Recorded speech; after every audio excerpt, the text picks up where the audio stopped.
Хочу, чтобы, кстати говоря, сегодня проходило еще одно событие, может, вы слышали, это съезд оппозиционной платформы Медведчука. Я не успел это отследить. Вот сейчас мы вам покажем, там есть один момент интересный, как раз на тему, о которой мы говорим, может даже чуть шире. Давайте посмотрим, потом обсудим. Согласно плану концепции, который предусматривает создание на Донбассе автономного региона Донбасс в составе Украины, который предполагает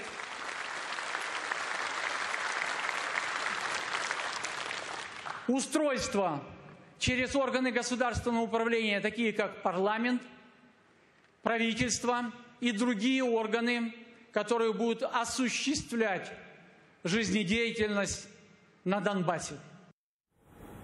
Мне это напоминает такие ворота Трои, такой Медведчук вот в этой какой-то античной одежде, в какой-то там тоге затягивает троянского коня в эти ворота. Вот. Ну а дальше, если вы согласны, прокомментируйте, что значит такого рода предложение, встреченные аплодисментами на съезде этой оппозиционной платформы. Вы знаете, может быть, в силу своей утомленности сегодня целый день перелеты были, но, честно говоря, я вот сейчас смотрел на экран, и мне показалось, что я смотрю на Путина. Серьезно, без всякого, да, голос Медведчука, лицо Путина. Ну, в принципе, Медведчук сказал то, чего хочет Путин. В этой ситуации, в ситуации, когда Россия с каждым днем все больше и больше, в общем-то, идет, и мне очень хотелось бы так говорить, к своему очень предопределенному завершению в той форме, в которой она сегодня существует. И Путин сейчас отчаянно ищет выход.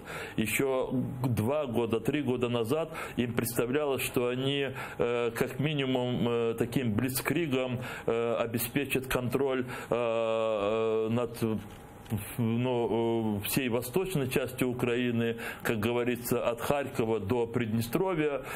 Украинская нация, украинский народ, люди разных национальностей, граждане Украины не дали осуществиться этим планом. И Путин сейчас лихорадочно ищет какие-то возможности, но при этом, видите, он все еще исходит из того, что даже предлагая нечто с его точки зрения компромиссное, он предлагает для Украины просто такой тупиковый вариант, который может опять же завершиться разрушением государства. Но эти формы, которые сейчас предлагаются, это есть желание Кремля.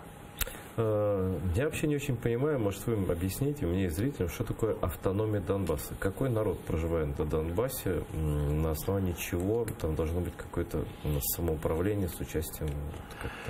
Я бы мог бы говорить о том, что как раз сейчас, и несмотря на войну, в украинском государстве осуществляется реформа, направленная на то, чтобы местные органы самоуправления, местные территориальные громады получали максимум новых возможностей, децентрализация, да, новых возможностей для того, чтобы чувствовать и свою ответственность, и самое главное, иметь возможности для решения актуальных проблем. Вот эту ситуацию я понимаю очень прекрасно. Если мы говорим об автономии Донбасса, и как здесь сейчас было сказано с Медведчуком, со своим парламентом, он, по-моему, это слово употребил, по-моему, он сказал парламент, я не думаю, что мне послышалось, то это говорит о том, что мы хотим, это от имени Москвы он говорит, что Москва хочет и политически, и административно постоянно присутствовать в украинском государстве. Приднестровье, но встроенное в состав. Встроенное из согласия Украины, да? И вы можете сказать, вспомнить, и пусть ваши зрители знают, что Приднестровье, оно состоялось в том виде, как сейчас, непризнанное государственное образование без согласия Кишинева, под военным России, да?